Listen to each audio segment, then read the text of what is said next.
네, 안녕하세요. 한정원입니다. 모든 영적인 해석을 배제하고요. 현실만, 그냥 세속적인 현실만 봅시다. 우리는 전투에 졌습니다. 전투에 지니까 이 전투를 지휘했던 중심이었던 정광훈 목사님을 두고 사람들은 크게 두 가지로 나뉩니다. 첫째, 역시 기독교 정당은 안 되는 거야. 역시 목사는 정치에 나서면 안 되는 거야 하고 등을 돌린 사람들이 있습니다. 두 번째, 여기에 앉아 계신 분들, 그리고 이 시간에도 유튜브를 변함없이 시청하며 가슴을 졸이며 끓이고, 그리고 다시 재기할 그날을 바라보고 있는 여전히 정광훈 목사님을 신뢰하고 애국을 불태우고 계시는 분들, 두 부류죠. 저는 어디에 속할까요?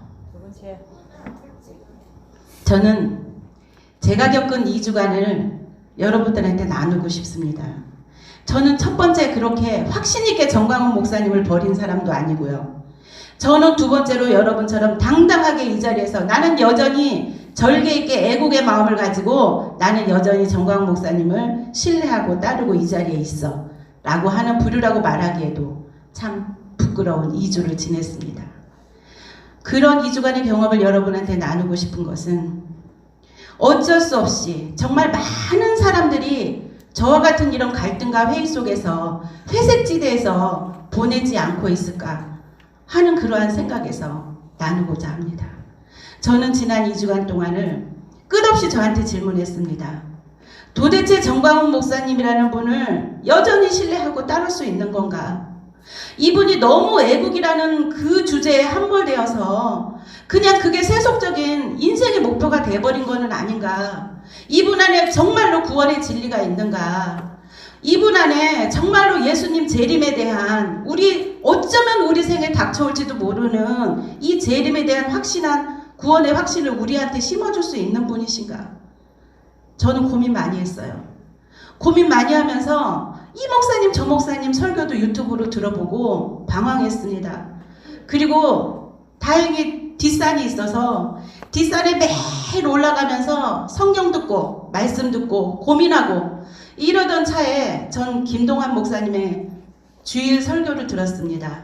그분이 주일 설교에서 자기가 왜 1001번째라고 하는지, 자기는 어떻게 언제 정광훈 목사님을 만났는지, 자신이 어떻게 정광훈 목사님을 존경하고 확신하고 그분의 정광훈 신학이 얼마나 위대한지 얘기하는 거 7대 명절에 관한 거를 들었습니다.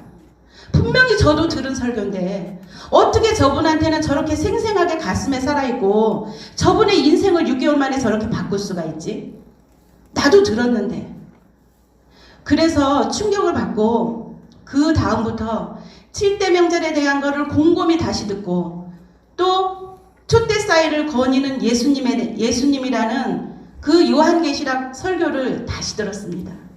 다시 듣고 다시 들으면서 저를 정리했어요. 아, 이분은 정말 하나님의 사람이 맞다.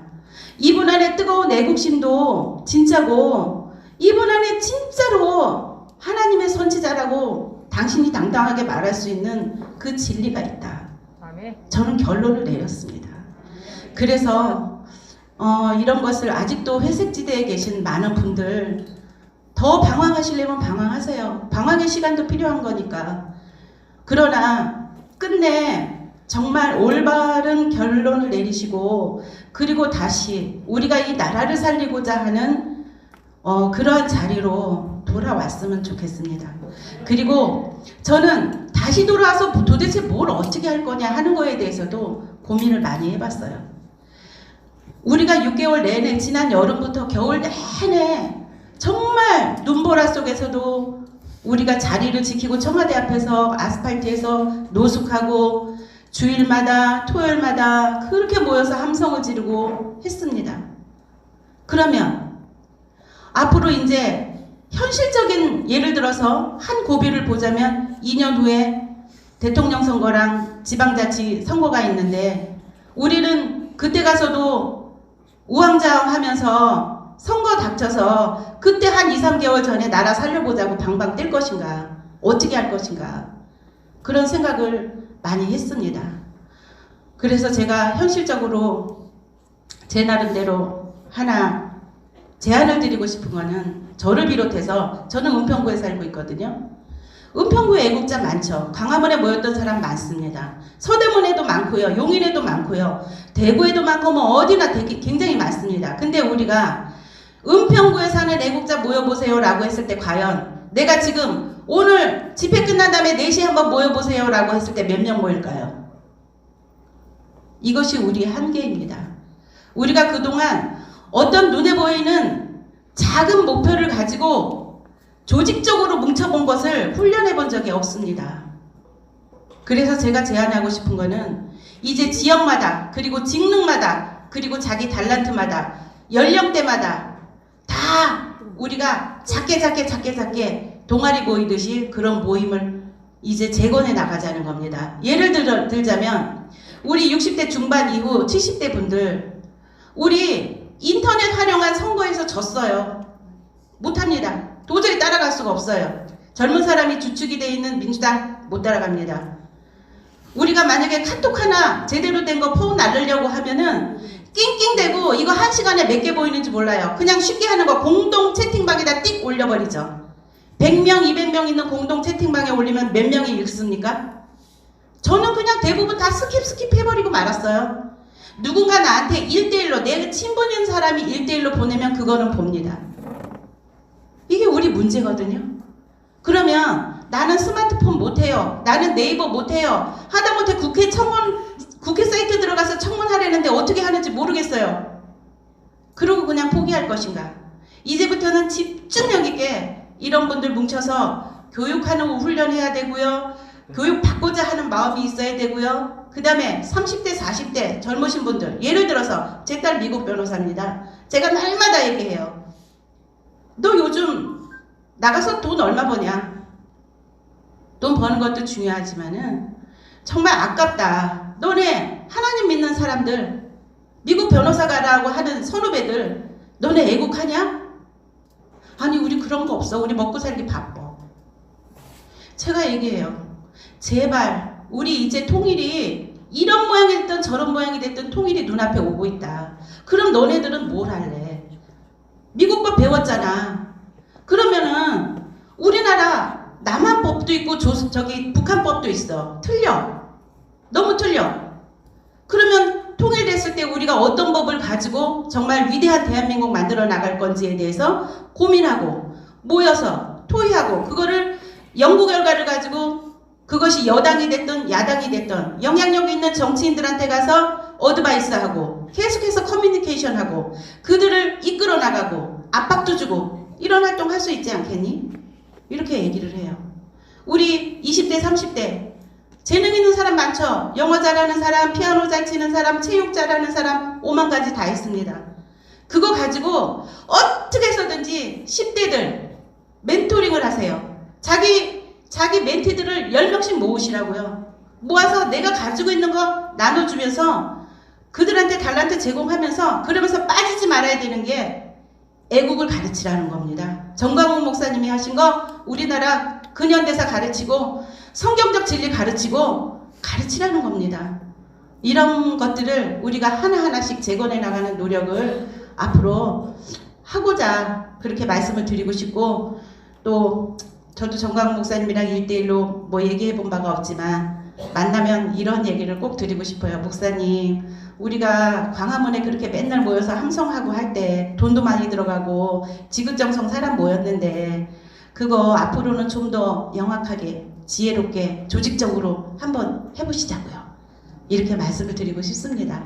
여기서 빨리 정리하라고 사인이 와서 끝내고자 하는데요. 제가 여러분 앞에 1분만 누군가를 소개해 드리고 싶습니다. 지금 사진 좀 띄워주시겠어요? 네. 이분 아시는 분은 아시겠는데요.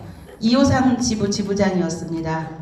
이분은 원래 선교 목사님이에요. 저랑은 중동 선교에서 만났습니다. 선교라고 하면 목숨 걸고 하시던 분이에요. 근데 이분이 어느 날 나는 요즘 광화문에 나가. 너도 나와봐. 그래서 나오게 됐습니다. 이분 여름부터 겨우 내내 청와대 앞에서 노숙하고 텐트 치고 거기서 금식하고 철야하고 기도하던 분이셨어요. 하던 거 다 했습니다. 천만인 서면 정말 너무 헌신적으로 뛰셨어요. 그리고 이분이 하는 말이 절대로 우리는 선거 때까지 아프면 안 된다. 절대 아프면 안 된다. 이러던 분이었는데 선거 이틀 전에 쓰러지셨어요. 계속 몸이 아팠지만은 참았답니다. 선거까지는 끝난 다음에 내가 병원을 가도 가겠다. 근데 어느 날 옆구리에 너무 통증이 심하고 이렇게 장기가 만들어져가지고 병원을 갔더니 빨리 큰 병원 가보십시오. 그래가지고 병원에 갔더니 중대병원 갔더니 급성 골수성 백혈병으로 진단을 받으신 거예요. 그래서 그날 바로 다행히도 입원 자리가 있어서 입원을 하셨습니다. 지금까지 못 나오고 계세요. 그래서 이분은 이제 중간에 한번 제가 찾아가서 언니 정광훈 목사님도 나오셨는데 뭐라고 할 얘기 좀 해봐요. 그랬더니 이제 목사님 나오셔서 너무 기쁘다고 끝까지 함께 못해서 너무 죄송하다고 그러고 얘기를 했습니다. 제가 이분을 소개하고 싶은 거는 선거 결과가 딱 나오니까 더 마음이 슬픈 거예요. 꼭 이분이 아파서 쓰러지신 게 우리 모두가 아파서 쓰러진 것 같은 거예요. 우리가 그렇게 선거에 이기려고 어떻게 해서든지 나라를 세워보려고 죽기 살기로 이를 악물고 왔지 않았습니까? 감기도 걸리면 안 된다고. 선거 때 꼭 선거해야 할 때면 우리는 아프면 안 된다고. 그러다가 근데 결과는 우리의 참패로 나왔을 때 우리가 쓰러진 것처럼 이 언니가 쓰러진 게 바로 우리를 지금 얘기하고 있구나 하는 생각이 들어서 너무 슬펐고 그래서 이 사연을 꼭 전해드리고 싶었고요.